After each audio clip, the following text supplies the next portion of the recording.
Hello everyone, welcome to a new video. So আজি ভিডিওটোত আমি এটা আয়নাইজেশন এনার্জি বেসড question এটা লৈ আছো। তো ইয়াৰ কোৱেশ্চনটো কৈছে which among the following electronic configuration the element will have highest ionization energy।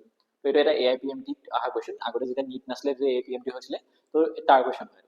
তো ইয়াৰ কোৱেশ্চনটো কৈছে যে which of the following আমাৰ কনফিগাৰেশন দি আছে ইলেক্ট্ৰনিক, আৰু সেই ইলেক্ট্ৰনিক কনফিগাৰেশনটোৰ ওপৰত বেস কৰি আমি ক'ব লাগে যে আয়নাইজেশন এনাৰ্জিটো কাৰ ম্যাক্সিমাম বা হাইয়েস্ট হ'ব। হল which among the following electronic configuration the element will have highest ionization।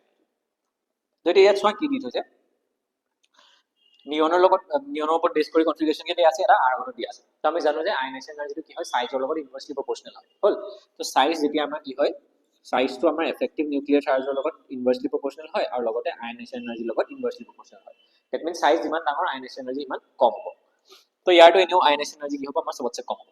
Next থাকিলে আমাৰ ইহঁতি, তো ইয়াত যদি চোৱা, ইয়াত 3p1 আছে, ইয়াত আছে 3p2, ইয়াত আছে 3p3। হল এটা 3p1 পিত মানে কেইটা ইলেক্ট্ৰন আছে, এটা ইলেক্ট্ৰন আছে।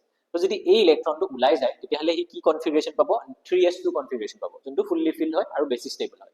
তো সেইকাৰণে কি হ'ব, ইয়াৰ আয়নাইজেশন এনাৰ্জিটো কি হ'ব, কম হ'ব। কাৰণ বুজি পালা, কাৰণ এটা ইলেক্ট্ৰন p পাছ দি ইলেক্ট্ৰনটো উলিয়াই দিয়ে, তেতিয়াহলে কি হ'ব, ষ্টেবল কনফিগাৰেশন পাব। তো সেইকাৰণে তাৰ যোনটো আয়নাইজেশন এনাৰ্জি লেভেল হ'ব বা আয়নাইজেশন এনাৰ্জি ভ্যালু, সেইটো কি হ'ব, কম হ'ব। তো এইটো নহয়। নেক্সট থাকিলে 3s2 3p2 আৰু 3s2 3p3। এতিয়া আমি যদি চাওঁ 3p3, পিত আমাৰ টোটাল কেইটা ইলেক্ট্ৰন থাকিব পাৰে, পিত আমাৰ থাকিব পাৰে টোটাল 6টা ইলেক্ট্ৰন। আৰু 6টা ইলেক্ট্ৰনৰ 6 মানে আমাৰ যোনটো 3p হয়, 3p6 সেইটো আমাৰ কি হয়, বা p6 টো আমাৰ কি হয়, ফুললি ফিল হৈ থাকে। আৰু যোনটো আমাৰ p3 হয়, p3 টো কি হয়, হাফ ফিল হৈ থাকে। আৰু আমি জানো যে হাফ ফিল বা ফুললি ফিল কনফিগাৰেশনত আমাৰ কি হয়, ষ্টেবিলিটি ইনক্ৰিজ হয়।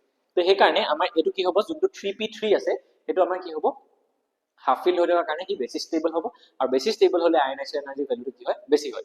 সেইকাৰণে আমাৰ এই নম্বৰ 4 অপচন নম্বৰ 4, তো 3s2 3p3 আছে, সেইটো কি হ'ব, হাইয়েস্ট আয়নাইজেশন এনাৰ্জি হ'ব। আৰু ৰিজনটো কি হ'ল, যে আমি জানো যে 3p3 কনফিগাৰেশনত তোমাৰ আয়নাইজেশন এনাৰ্জি ভ্যালুটো বেছি হ'ব, কাৰণ 3p3 টো এটা হাফ ফিল কনফিগাৰেশন, আৰু হাফ ফিল আৰু ফুললি ফিল কনফিগাৰেশনত তোমাৰ ষ্টেবিলিটি ইনক্ৰিজ হয়, তো আয়নাইজেশন এনাৰ্জি বাঢ়িব। হ'ল তো অপচন কোনটো কাৰেক্ট হ'ব, 4। সো এইটোৱে আছিলে আজি ভিডিওটো। আই হোপ তোমালোকে বুজি পালা। Thank U.